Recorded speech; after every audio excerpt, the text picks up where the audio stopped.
This week I've been practicing more my design muscles.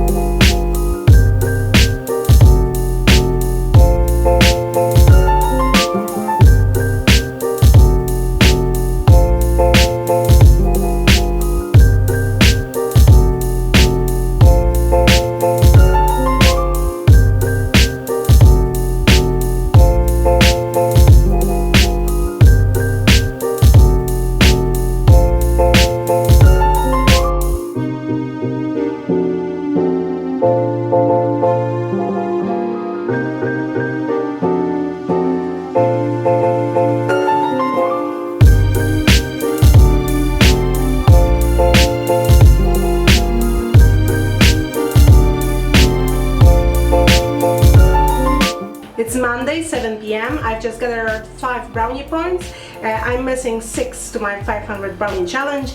Majority day of today was preoccupied with my design project that I've just started. From learning and my challenges, I took part in helping people on Gitter, and I'm going running right now using the rest of sun from today.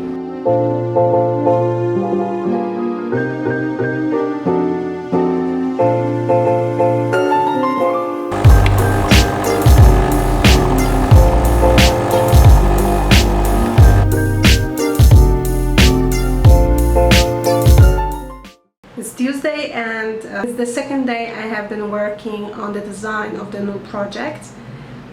The biggest problem that I face is a lack of self-confidence. So I'm learning right now how to sell the projects I do, the designs I do, and also how to believe in yourself. It's a bit hard, especially when you cannot show the projects to all over the world because they are not your projects, and sometimes you have to keep them for yourself and for your clients only. Believing that you are good at what you do, pretty hard, because you know that you always can be better.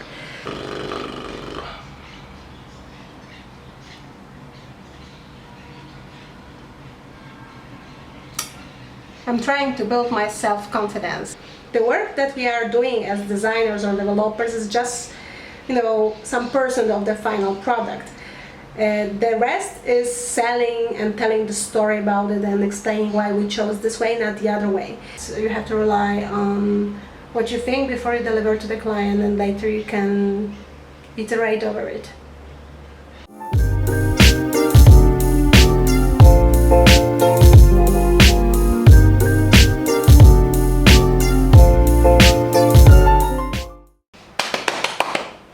Ladies and gentlemen, it's Wednesday and I'm missing 1 brownie point to my 500 brownie challenge, so it's pretty exciting!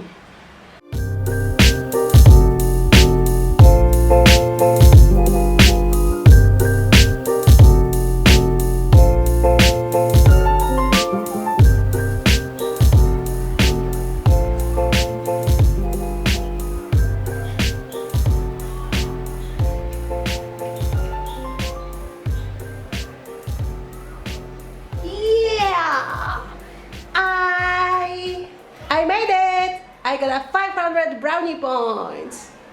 During these 3 days I gathered the missing points and I just completed my challenge. My challenge was to reach 500 brownie points before going to the next level, that in my case is data visualization certification. My last brownie point was gathered, well, in JavaScript room, so help JavaScript. Maybe it's a sign to start being more present then.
It's Friday. Yesterday in the evening I set my brackets to work in Sass.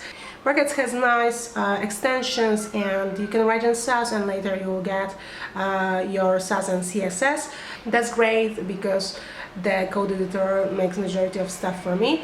It's enough to set the JSON file and remember about it in each project you use Sass. I have less and less time right now for my hobby, that's cooking, so I prepare myself for work. Good coffee and a treat is dark chocolate with fruit. Let's get back to work. I have to finish right now the empty states in the design that I'm working on, and I will also have to connect the screens into prototype. Majority of this week I spent in experience design and just a little bit of time in the code editor. That's the week mostly devoted to design because I'm working on the new project I got. I'm not a graphic designer.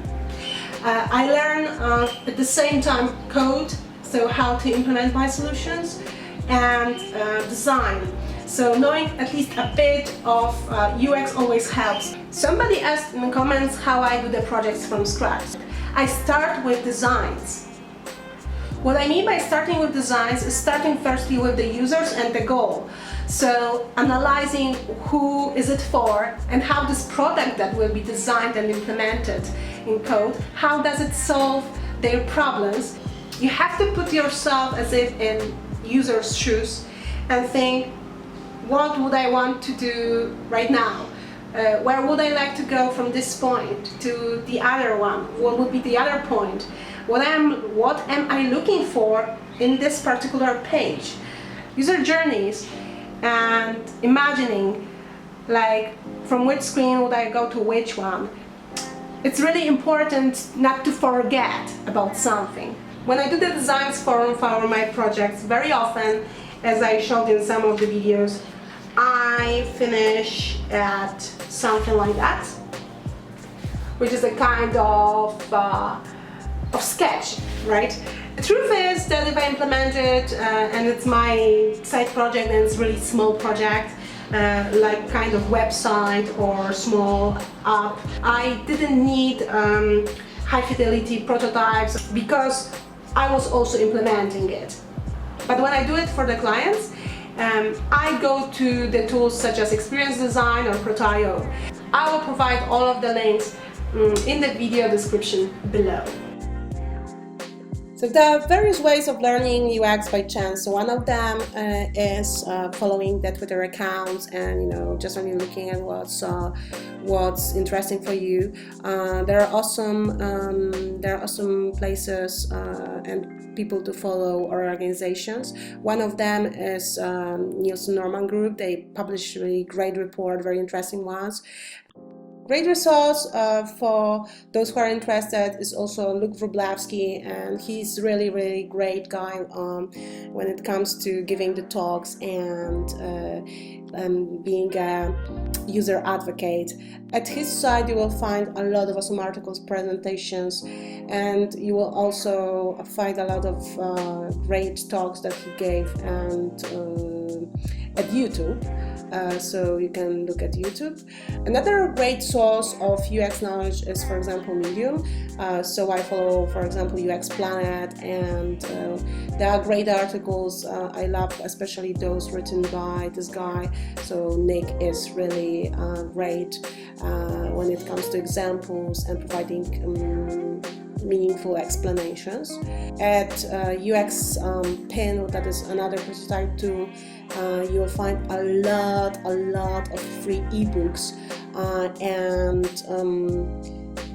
this is also knowledge that is like as if compensated in one place. Listapart, another very famous place to look for great articles. I know that there are some developers who say, I'm a developer, I'm not a designer, so I don't, give a shit about this stuff about design because it's not my thing. And in a team there will be people responsible for UI, and I will not have to do it. I'm not the kind of person like that, so I want to also get to know some, at least basics from the design and the usability and accessibility stuff. You don't have to be experience designer, you don't have to be a graphic designer, but you can make your project stand out by knowing these few simple rules. Start with a user and their goals. So start with the audience and who will be really using this product. Take care about visual hierarchy. Make sure your text, your content is readable. Make sure that something that needs to stand out stands out. Provide just-in-time feedback. Try to make your navigation intuitive and call to actions at the right place in the right moment. I also focus on being consistent, so if I use, for example, the action color that is like mint green, I will always use this mint green for the action. Provide just-in-time information, so do not provide long tutorials before the user even starts using the product. Make users feel secure and sure, so explain what's needed and do not require too much. Another pretty crucial thing is to make it responsive. So start mobile first. It will be easier for you to design the project for your desktop version, because on mobile you have less screen, and as a result, if you have suddenly more of the screen, it would be easier to fit the elements in. Test, test, test. So test with users, test on various devices, test in various browsers. Remember about empty states. So the situation when a user comes into your app for the first time and there is no data provided. If you want to improve your project, and besides learning to code, you also want to get to know at least a bit about user experience design, I would recommend to start with this book, that is Don't Make Me Think, and Generate This Offer, because it's really a great book when it comes to the basics of the basics. This week I was mostly working on the client's project. It was a design project, so I was practicing my skills in experience design. This week I have also reached another milestone, that is 500 brownie points in the FreeCodeCamp community, and this way I opened myself the way to the next challenges there. I also prepared brackets for working with SAS, and I created the repo for the new project. The biggest problem of this week was self-confidence. Next week I will be finally implementing my About portfolio page, and I will be using Flexbox SAS. Keep on doing, learn at least a bit about design, especially user experience design, and see you next week.